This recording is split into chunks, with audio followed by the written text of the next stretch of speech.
Hi, this is Alex from phpacademy.org with a video tutorial for the new Boston. In this tutorial we are going to be creating a simple countdown to redirect. So what I mean by a countdown to redirect is if you've ever visited a website that counts down a particular amount of seconds using JavaScript and doesn't actually refresh a page, you'll have seen it count down from obviously a particular number. When it reaches 1, it will either say present you with a downloadable file, or it might go ahead and redirect you to another page altogether. So in this tutorial we're going to look at how we can do that dynamically on a page, obviously without refreshing the page because we're going to be using jQuery. Now first of all, I have obviously gone ahead and included jQuery on this page, on my index.php page. And I've also included this counter.js external JavaScript file, and this is where we're going to be writing the function and also the calling of this particular function. And what the function is going to do is it's going to set an interval of 1 second, and every 1 second we are going to set a particular div on the page to the number that we've specified when we called the function. So the first thing I'm going to do is go ahead and create a div area on the page that's going to handle the number for the countdown. Now if you wanted to use this inline, you're probably better to go ahead and use span. I guess a span tag would be appropriate for this as well, so it doesn't really matter what you use. The important thing is the ID that you give it, and I'm just going to call this counter. So we're going to be popping a number in here, first of all, for example 10, whichever number the user specifies when they call the function. Then it's going to show 9, 8, 7 all the way down to 1, and then the whole page is going to redirect. And we're going to specify the URL in the function that we call as well, and we're going to allow our function to take 2 parameters, the first one being the number of seconds to count down from, and the second being the URL that we're going to redirect the user to. So once we've got this span or div or even paragraph set up on the page, wherever you'd like to place the number that's going to be counting down, we can go ahead and start to define our function. Now our function is going to be called counter, so we use the function keyword and counter, and we give that a block. Inside counter we want to take 2 parameters, and the first one is time, so the amount of seconds we want to count down from, and the second is the URL that we want to redirect to. Now this could either be a file, a web page, anything really, as long as it's a valid URL. So underneath here we want to go ahead and actually call this function before we start to define it.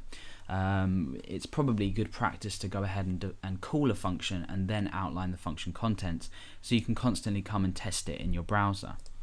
So we are going to activate this when the document is ready. So we use the document selector, and then we use the ready event handler.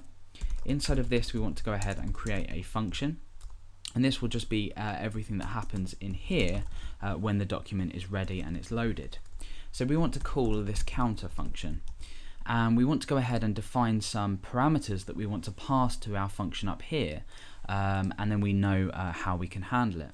So for example, I might want to count down from 10 seconds, and then I comma separate this for the next parameter, which is the URL. So I'm going to type in google.co.uk.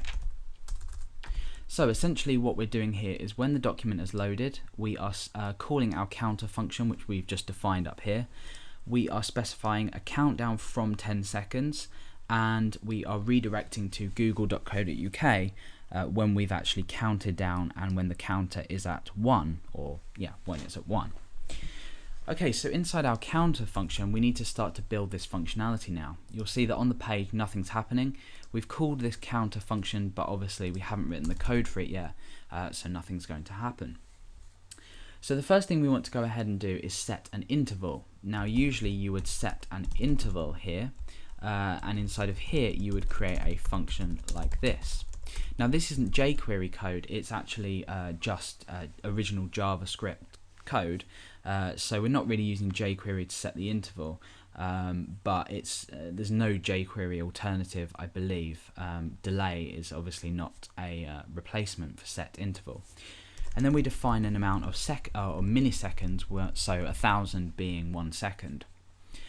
Okay, so now what we want to do is not just use this set interval function or on its own. We want to go ahead and assign this to a variable. So once we have finished the amount of time, we want to redirect the user but clear the interval as well. So we just say var interval equals set interval. Now this interval variable here now holds this interval function, and what that means is we can go ahead and clear the interval by referencing the interval variable. It's extremely important if you're using set interval on a page that you're not redirecting a user. In this case it doesn't really matter because we're redirecting the user to a different website. However, if you are using interval frequently, it's important to note that it's always good to set it in a variable so you can use the clear interval function a bit later on. So now we've set up a variable called interval that holds an interval here that essentially works every second. So all the code inside here will run every second, and we can test this just by, say, I don't know, we could go ahead and pop a value inside counter. So let's go ahead and just test that our interval is working. We're going to use a hash selector to select our counter element, and then we're just going to go ahead and I could say append A, for example. So now what's going to happen, every 1 second with this interval, we are going to append the value A to our counter span. So let's go ahead and test that.